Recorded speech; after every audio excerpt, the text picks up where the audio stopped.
এর কষ্ট ওই জায়গাতে আছে যেই জায়গায় আপন মানুষ কষ্ট দেয়।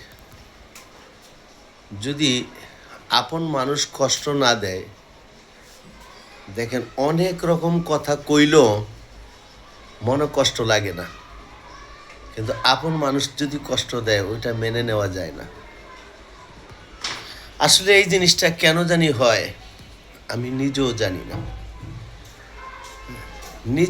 না।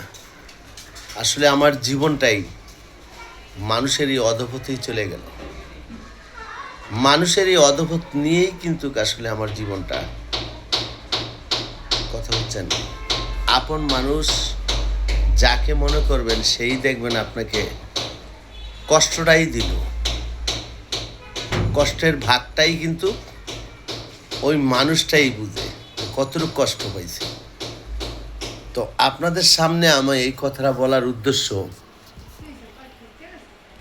একটা ছেলে মানুষ যদি ঘরে কখনো লজ্জিত হয়, এই লজ্জিতটা কখনো মেনে নেওয়া যায় না।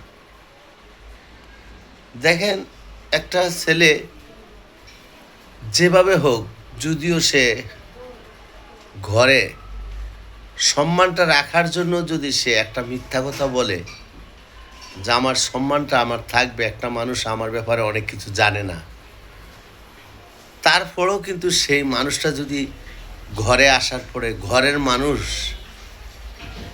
তাকে লজ্জিত দেয়, ওই লজ্জিতটা কেমনে মানিয়ে নেওয়া যায় না, কোনো দিন মানিয়ে নিতে পারে না মানুষ। তেমনি আসলে আমার জীবনটাই মানুষের জন্য আসলে কিন্তু আমি অনেক কিছু করতে চাই, মানুষের জন্য অনেক কিছু দিতে চাই, অনেক কিছু কিন্তু পাশে থাকতে চাই, কিন্তু আসলে এই সমাজের মানুষ চায় না, এই সমাজের মানুষ বুঝতেও চায় না যে আমার হৃদয়টা কি চায়। এই কষ্টটা নিয়ে যদি আমি মারাও যাই, আমার বুকে এই কষ্টটা থাকবে, এটি কথা সত্য। এই কষ্টটা নিয়েই আমি হয়তো একদিন চলে যাব, কষ্টটা কখনো শেষ হবে না, কোনোদিন এই কষ্টটা শেষ হবে না। তো আপনাদের সাথে আমার এই কথাটা বলার উদ্দেশ্য হইল, আপনারা কেউ ঘরে কখনো ছোট করবেন না। একজন ঘরে একটা পুরুষকে যদি ছোট করেন, ওইখানে আর কখনো এই দুঃখটা মুছে দেওয়া যায় না। অন্যের মানুষের সাথে যদি একটা ছেলেকে মানে ছোটই ভাবেন, ওইখানে কখনো মেনে নেওয়া যায় না। যাই হোক, আপনারাও কখনো কিন্তু কাউকে লজ্জিত করবেন না, পাশে থাকবেন, এবং আপনাদের প্রতি ভালোবাসা রইল, দোয়া রইল। ভিডিওটা বেশি বেশি শেয়ার করে সবার মধ্যে ছড়িয়ে দিবেন।